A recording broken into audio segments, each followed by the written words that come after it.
So talk about like pretty much like the renovation project we have here, Anthony. Yeah, so the concept here is to hopefully salvage the stone or as much of it as possible. Yeah.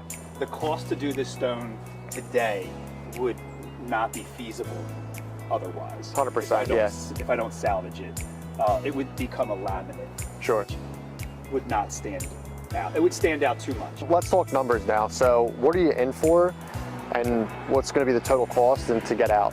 Yeah, acquisition was $650,000. Okay. 650K. Yeah. Soft costs with architectural fees, carrying cost of money are going to be approximately $100,000. Okay. And the renovation itself will be about $700,000. Got it. So he is basically going to be in this for about $1.5 million, and how we came about this house is someone I know in the office was looking at the deal, looking at the numbers, we worked out the numbers, and we figured out what's the buy, what's the repair, and what's the aftermarket value. And one of the things that we looked at was across the street here is your normal house that someone would try to squeeze in as a builder to maximize profit. And what's cool about Anthony is that's not his interest. His interest is to fulfill what the house should look like in the neighborhood. Most people don't know what the true cost is. And the purpose of some of these videos is to show you guys what does it take to buy these things, what's it cost, and the aftermarket value. The middle part is where people struggle, right? The middle part is where people don't know what things cost, right? And we're gonna show you through a video series of what it's gonna cost, how he's gonna transform this house to the end product. And we hope that you guys get out of this. Number one, you can end up being an investor. Number two, you wanna invest with us and bring us some money. Or number three, we help you figure out how to find these deals, and then we can be the builder, we can be the investor of this group, and you can be a part of it or not. Awesome. How about you boys? I'm getting cold, so let's go inside and check it out. So he's knocking this house down, but what I found is over the years is where do you save money? And I want to see what Anthony says on this. This is spur of the moment, nothing planned. These floors are in great condition. I actually only noticed them when I came in today. Yeah, These I mean, are fantastic. Fantastic shape. For how old these are. Yep. Here's another thing in this house you notice. This trim work, which we talked about earlier, is amazing. Like, you don't see that often. So sometimes, like, can I reuse it? Yeah, I could definitely reuse this trim work in this house. Now, on a lot of these houses, you see these walls, you try to open up these walls to make it more of an opening feel. I've taken these walls down before, put a beam across, and then make this kitchen flow into this living room and make it more modern. The downfall is I'm 6 foot. See how low the ceilings are in these houses?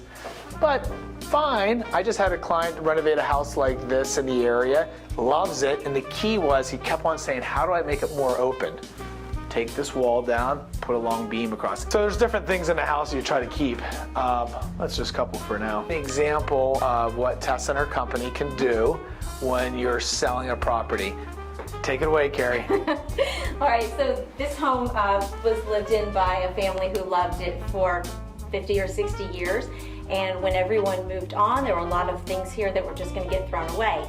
So we had Tessa come through and do an evaluation, and she was able to take thousands and thousands of dollars worth of things to her warehouse, put them on auction. She does estate auctions. So the rug, right where we're standing, Nuts. This rug, which is going to go in the trash, she got over $2,100 for this rug right here. And the family was absolutely thrilled. $2,100 for this rug. Standing on, and it had been trampled to death as we were moving things out. And most people would have thrown it away. Most people would have thrown it away. So you guys videotaped it so you could show her, is it worthwhile coming out? And She she came came out. out. How about this carpet? How much? So this, just a couple hundred for this one. Still better than zero. Light. There was a brass light fixture here. There were 2 brass sconces here. So then, where else did they, what did they get for that light we talked about? How much was that? I don't know the figures on these, but it was, A couple $100? you know, it's a couple hundred. For And then you said, what was here, a table? So here there was a long Chippendale mahogany table with 6 chairs, Yeah. 2 armchairs, 4 side chairs with leather seats. They were just over it. You know, it meant How nothing much? to them. I don't know, maybe $1,000 for that. And then how about the hutch? That was $550 over there. There was pottery, there was china and here that they packed up and took. And then a surprise find was in a box of books. They found a Dr. Seuss first edition signed book, and that was over 500 that they sold. Wow. For. And the daughters didn't know it was there, but when brought to their attention, they Remember it? Oh yeah. So we talk to have that. Tessa, what's the company name? Yes. I know it, but. It's called Everything But the House.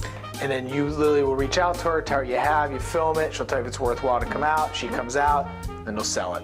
They'll pack it up, take it, and 2 weeks later, so you Don't know. throw away money just because it doesn't look like anything right now. It was money. They will take it if they can't sell it. Yep. So, So what's interesting about this house, back in the day, most people did not have this door coming from your bedroom. This is a later change in the house building.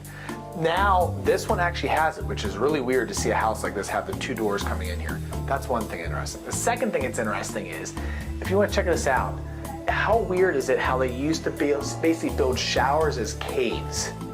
They would enclose it. It's really weird. And the doors were very small back in the day. Like who wants to shower in a cave? But that's how they did it. It's really weird. So me, I would have opened this house up, made a large shower, try to put a bathtub in here too if you can. But what was interesting back in the day, tubs were the main focus point in the bathrooms. As you can see in this house, the tub is the main focus point, not the shower. So in most houses today, this would be a large shower and it'd be a toilet. Back in the day, it wasn't that way. It was tub was the main focus, small sink, small shower. Times have changed. So we want to create a series and show you guys how to find the properties, how to renovate the properties, and what to do with the property afterwards. So today we're just going to do a real quick summary of like what's the numbers on this house, right? So this is a 4 or 5 bedroom house now, correct? 3. 3 bedroom, okay. Feels much bigger. It does, right? it does. This would be a 4th bedroom. Yeah, 4th if you want bedroom. to. And now you're going to knock it down, Correct. and you're going to keep the foundation. Correct. Foundation. So basically you'll keep the foundation. You won't have to do a complete new build, and then you don't have to go through the stormwater management process, correct? Yeah, in Lower Marion, that's a hefty lift for Okay. a new construction project. So you have this 3 bedroom house. What do you think the cost will be to renovate this building and basically build a new structure how you want? That's going to be approximately $650,000 to $750,000, depending on actual design. And Carrie, you said that this is a 3 bedroom house now. What do you guys visualize? What's the design going to be? How many bedrooms when you're done? The plan is to get 5 bedrooms. 5 bedrooms, square footage? Upper floor 4,000. Okay. Basement not included in that number, so we're trying to get to about 4,500. Okay. And what challenges do you see coming up? There will be the need for an addition, a Okay. small addition, which is actually partially part of the house right now, but it's an exterior porch. Okay. We have to go through height restrictions to build up a little bit. We have to kind of figure out how we're going to incorporate larger square footage on the 2nd floor based off of what's not there now. Garage on that side? Garage is underneath you currently. Okay. And how many garage space you going to do? It's a car and it's 2-car parking, but is technically in our cars today 2-car parking. Oh, I'm sorry, 1.5 car parking. Yeah, Okay. And then outgoing price, 4,000 square foot. What do you guys think? On 2, right at 2. Yeah. Okay. So 2, around 2, 1. 2, 2, 2, 1. And how long do you think this is going to take? All in from acquisition through settlement, we're hoping for 12 months. Could potentially go to 14. Okay. And anything make you nervous when you're doing this project? The economy. Right? Right? That's the truth, right? Like Yeah. everybody acts like this is so easy. Yeah. But listen, there's a lot of outside variables. Like, boom, this could be a home run. Could be. Or in 12 to 14 months, the economy could look different. Interest rates could be different. He could come across some challenges on renovating this, and that's the part that a lot of people don't talk about, right? Yeah, no one wants to talk about the risk. Right? We're a really good neighborhood. Things sell really fast here. We don't get very much up for sale at all. This is a corner property in a fantastic school district. I live down the street, and I can vouch for that. We're going to get it sold easily. Good. Yeah. We'll take you through the journey and talk to you guys soon.